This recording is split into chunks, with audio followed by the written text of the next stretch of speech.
Sabe aquela sensação de você planejar a sua semana toda, o seu mês todo, e aí uma coisinha pequena acontece e tudo desanda, você quer jogar tudo pro alto? É sobre isso a pergunta que me mandaram hoje lá no Instagram.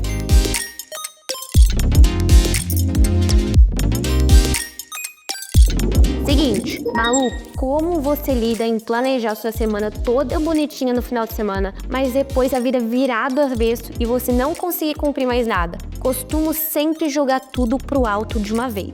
Cara, eu acho muito engraçado que a gente costuma planejar a nossa semana, seja num planner, Notion, seja lá onde for, e achar que aquilo é uma sentença. Não dá pra mudar ali, não dá pra tirar nem mexer, tem que ser aquilo. Só que o que você planeja não tá escrito numa pedra, não é uma sentença não. Você tem que entender que o planejamento, ele serve pra ser flexível. Se não for flexível, não tem jeito, gente. A vida, ela não é como a gente deseja que ela é na maior parte das vezes. Então, novamente, eu falei acho que isso no vídeo anterior. Precisamos aprender a dançar conforme a música. Porque senão, não tem como viver. A vida é como ela é. Não tem como. A gente precisa ser realista. Não dá pra ficar querendo viver num mundo de frufru, de achar que as coisas sempre vão ser do jeito que a gente quer. Porque não é assim na maior parte das vezes. Quantas vezes eu não pego o planejamento semana toda, aí o professor vai lá, muda o horário da aula, ou pior, cancela quando você já chegou lá na faculdade, o professor vai lá e cancela. Imagine se eu fosse jogar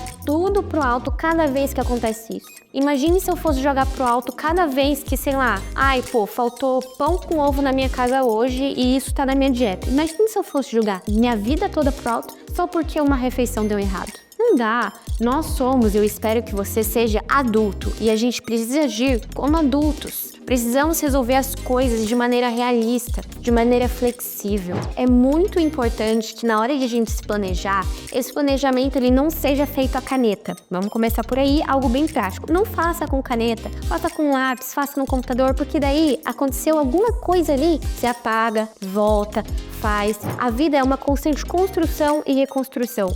Tem que saber jogar o jogo da vida, vamos falar desse jeito, dessa maneira, porque não dá pra você sempre escrever de caneta e achar que vai ser aquilo ali. Porque não, as coisas elas vão dar errado de vez em quando e a gente precisa saber dançar novamente conforme a música. Mas eu acredito que o pior de tudo isso, quando imprevistos acontecem, é justamente a gente entrar naquele ciclo de já que eu errei aqui, vou jogar tudo pro alto. Já que eu errei a minha dieta no almoço, eu vou errar no restante do dia. E não pode ser dessa maneira. A gente precisa entender que eu errei aqui, mas na próxima eu já vou acertar. O grande problema é justamente que a gente não olha pro degrau da nossa frente. A gente sempre olha pro topo, a gente olha pro macro, sempre pro macro. Mas quando a gente olha pro macro, isso nos gera muita angústia, porque você não precisa ser bom em tudo, você precisa ser bom no agora. Isso foi uma mudança de mentalidade que eu tive que melhorou muito a minha vida. Porque quando a gente pensa em toda a dieta, por exemplo, falando em refeição aqui, quando a gente pensa em toda a dieta que a gente precisa fazer durante a semana, a gente fica ansioso, a gente fica pensando na comida, a gente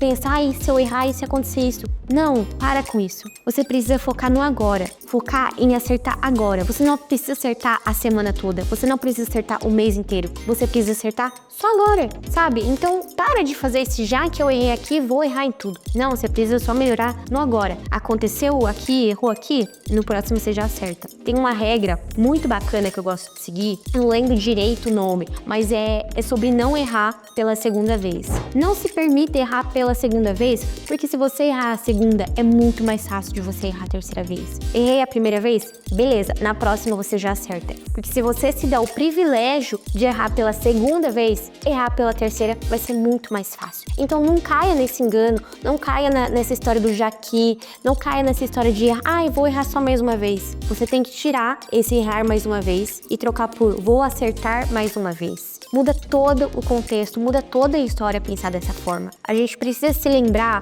que fazer o básico funciona. E às vezes nós nos colocamos em situações tão extremas de ter que acertar tudo, de ir bem em tudo, em ir conforme o planejamento. E vão ter dias que você vai se sentir mal, você vai se sentir cansado e nem sempre vai conseguir concluir o seu planejamento. Porque às vezes não são nem imprevistos que acontecem na nossa vida, mas é uma situação ruim, você acordou mal e tudo bem recalcular a rota, tá tudo bem mesmo. Não se martirize, não se pressione tanto. A gente precisa levar em consideração noção que a vida, ela não é como as redes sociais apresentam o tempo todo. Ela não é perfeita como o seu influenciador favorito posta, como eu posto. Às vezes eu não posto que eu tô cansada, não tô conseguindo cumprir meu planejamento. As pessoas, elas não vão postar isso na maior parte das vezes. Você precisa parar de se iludir que ninguém nunca erra no planejamento, porque acontece com mais frequência do que você imagina. Então, respira novamente. Eu acho que eu vou colocar isso como um nosso mantra. Respira. Que é isso que a gente precisa. Tomar consciência da nossa vida, tomar consciência dos nossos atos, tomar consciência de onde a gente tá errando e tomar consciência de que a vida, ela não é tão perfeita assim para ninguém. E ser realista. Poxa, não deu certo o planejamento? Recalcula a rota. Tá tudo bem. Você não precisa errar mais do que você já errou, vamos dizer assim. E às vezes a melhor maneira de você lidar com o imprevisto na sua vida é você fazer o básico bem feito. Poxa, não vou conseguir fazer 10 coisas que estavam no meu planejamento, mas faça 3 bem feitas. Às vezes o seu 100% no seu dia pode ser 40% no outro. Enfim, tem dias que o seu 40% vai ser o seu 100% e vice-versa. A gente precisa, novamente, sei lá quantas vezes eu falei, vê depois aí, produção. Quantas vezes eu falei pra vocês dançarem conforme a música. Coitado, ele deve ter ouvido isso até às vezes só hoje, mas é que eu gostei muito de usar isso. Porque realmente a vida é desse jeito. Dança conforme a música. Dança conforme a música. Não, é um bom mantra, fala sério. É um bom mantra. Eu tô muito mais tranquila usando isso na minha vida, sabe? Ai, dá tudo errado. Tudo dando errado. Dança conforme a música. Sabe? Vai, a gente se ajusta, a gente vai pro lado, vai pro outro. E acho que a expectativa de vida até aumenta se você fizer isso, sinceramente. E se algo desandar na sua vida, se lembre, tá tudo bem. A vida, ela não é linear. A vida, ela não segue um trajeto assim, sem buraco, sem curva. Vai ter lombada, vai ter várias coisas no meio e você precisa só ir conforme, beleza, tá tudo bem. Aprenda a falar mais, tá tudo bem. Deu errado, mas pode ser assim também, tá tudo bem, a gente tenta de outra forma. A vida fica muito mais leve assim. E é isso que eu quero que você traga, é que você reflita nesse vídeo em relação à pergunta que foi feita no início do vídeo. E se você gostou desse vídeo aqui, não se esquece de se inscrever no canal, curtir aqui, de ir lá no meu Instagram e no Instagram da Visari e deixar aqui o que você achou do vídeo. Um beijo e até a próxima, e bora viver uma vida mais leve.